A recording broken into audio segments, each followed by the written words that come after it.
What's going on, YouTube? Isaac Trade here with a little video for all you no-coiners out there who have absolutely no idea what Bitcoin and are interested. I'm going to give you a quick crash course on exactly what it was and when it was started. If this is your first time turning in, please consider subscribing to my channel and smashing that like button and sharing this with somebody. Now let's just jump straight into the video. The first mention of a product called Bitcoin was in August 2008 by two programmers using the names Satoshi Nakamoto and another one registered a new domain, bitcoin.org, in October of the same year.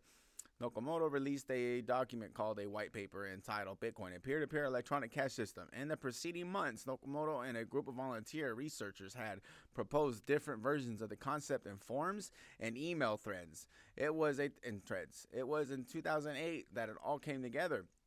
This paper laid out principles of Bitcoin, an electronic payment system that would eliminate the need for any central authority while ensuring secure, verifiable transaction. In short, the document described a new form of currency, one that allowed for trustless payments on the web.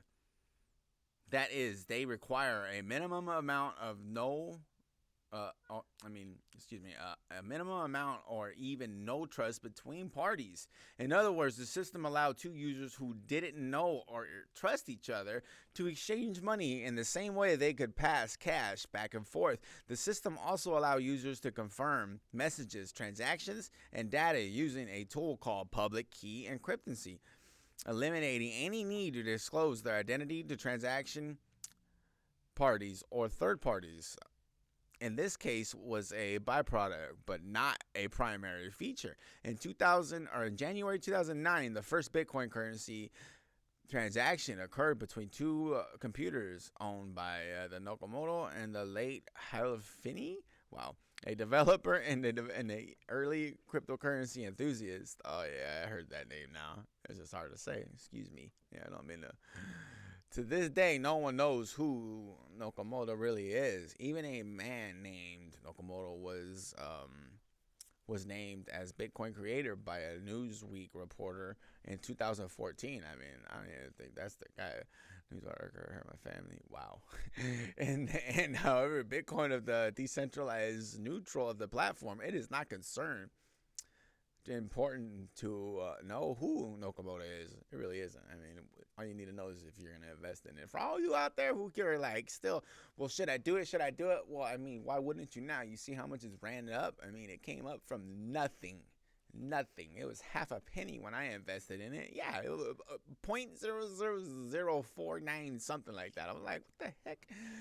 Okay, so Bitcoin up close. Bitcoin aren't printed like dollars or euros. They're produced by computers all around the world using free software and held electronically in programs called wallets. The smallest unit of a Bitcoin is called a Satoshi. It is 100 millionth of a Bitcoin. That's 0.000000001.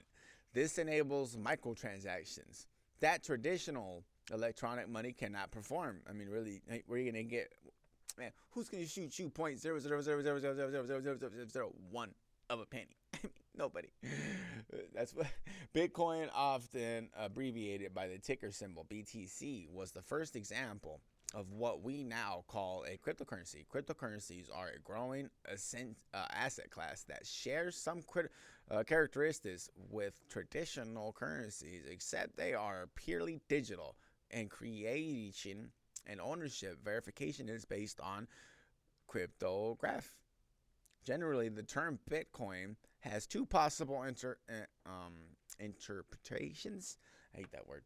There's Bitcoin, the token, which refers to the key to a unit of a digital currency that users own and trade. Okay, a Bitcoin token is held in a Bitcoin wallet that is identified by a string of numbers and letters such as 1A, 1Z, P, pi, P5QG-77LM, whatever the heck. Okay, when someone wants to send you Bitcoin, that person will send it to you particularly public wallet address, and you will access it via your private key. So when someone's saying token, don't think like, oh, he's like a token, like, you know, sell me some silver. You want to buy some silver? I mean, it went up a lot, but I mean, this is not what they're talking about. You're not going to have it in your hand.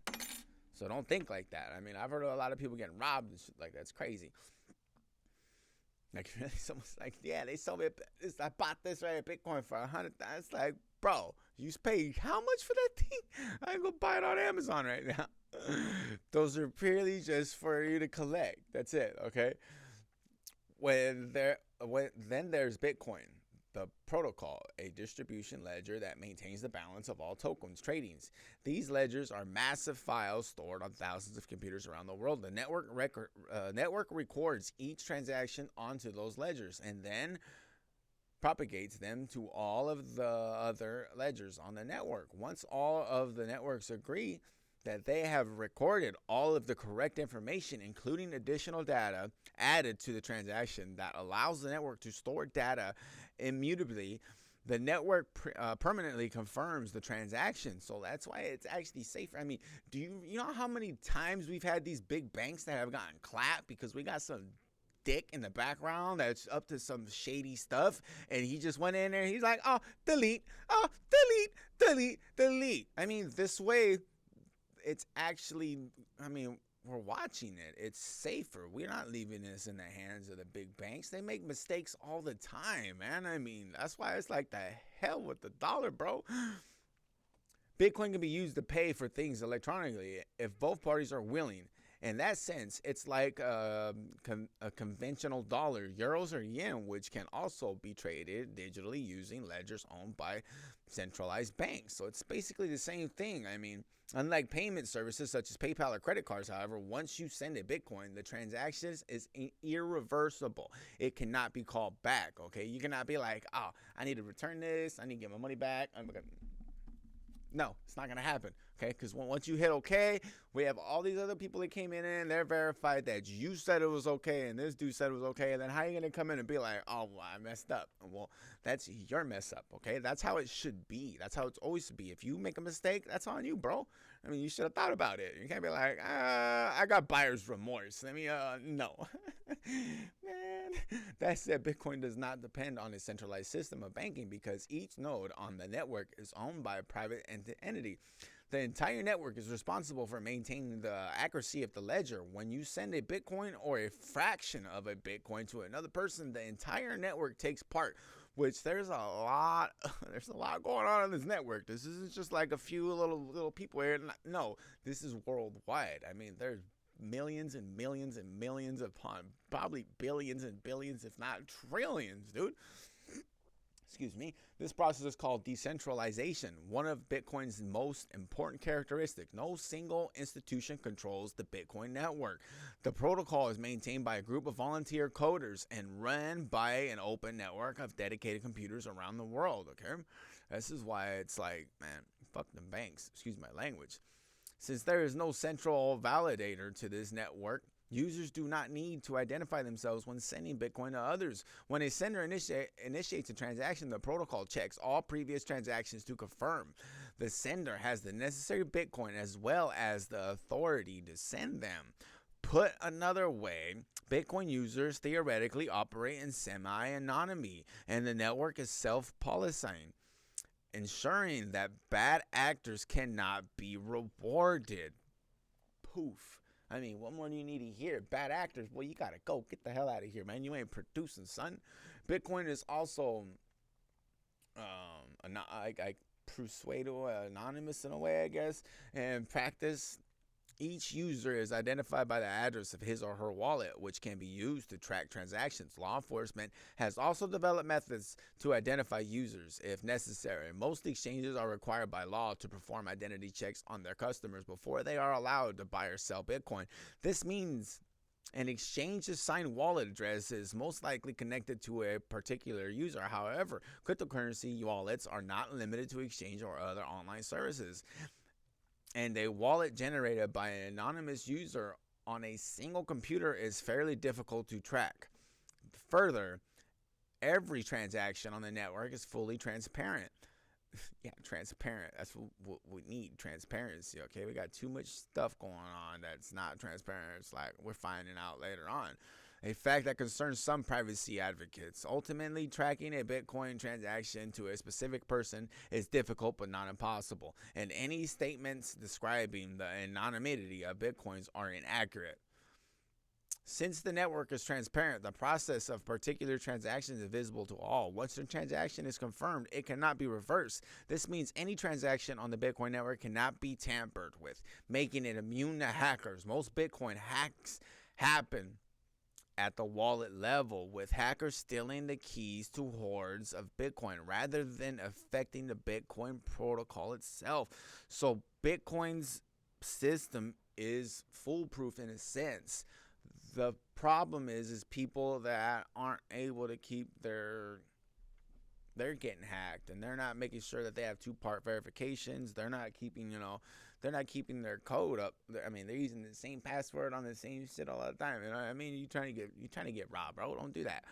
With Bitcoin, a small number of new coins trickle out every hour. Yes, every hour, and will continue to do so at a dismising rate until a maximum of 21 million has been reached. This market makes Bitcoin more attractive as an asset. In theory, it demands grows, and the supply remains the same. The value will increase. In essence, it's basically like gold and silver. I mean, we're back on like the silver. I mean, but it grows more than silver does. Silver hasn't really.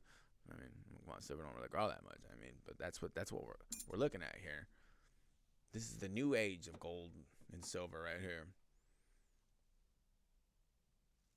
Another attribute of Bitcoin that takes away the need for central banks is that the supply is tightly controlled by the underlying algorithm. With fiat currencies, dollars, euros, yens, and etc., central banks can issue as many currency units as they want, and it can attempt to manipulate a currency's value, reflecting relative to others holders of the currency, especially citizens with little alternatives, bear the cost. So this is why all of this new generations. This is why the millennials, and we're all in on this. The Gen Zs were like, man, that bank, you guys have been getting screwed by the banks for years. We need to cut them fools out.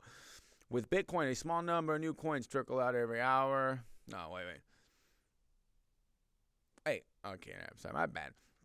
Generally, the value of Bitcoin has risen greatly since its inception, peaking in December 2017 at a price of $19,783.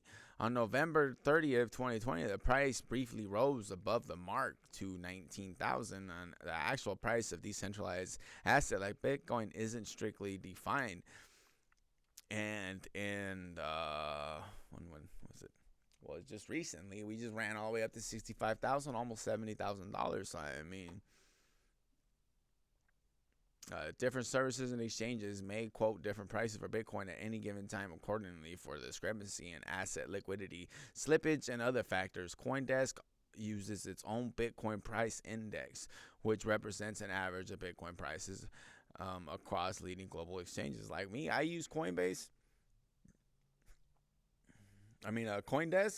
and I also have Robinhood, and I have a little bit of cryptocurrency and Webull. But most of my money is in CoinDesk and Robinhood. Actually, Robinhood has a majority of my money in it. And yeah, baby, it's DOGECOIN. Comment down below. Let me know what you guys think about this video. And don't forget to send this to somebody who could use some help and who you think should get involved. Get the banks out of the picture. The banks have been just doing some dirty stuff for a very long time. You know how many times look at 2008 when the housing market crashed. What do you think that was caused by, man? It surely wasn't caused by the people not paying their mortgage. It was caused by crooked banks and just bad actors at the end of the day. So I'm out, baby. Don't forget to like my video if you found this useful.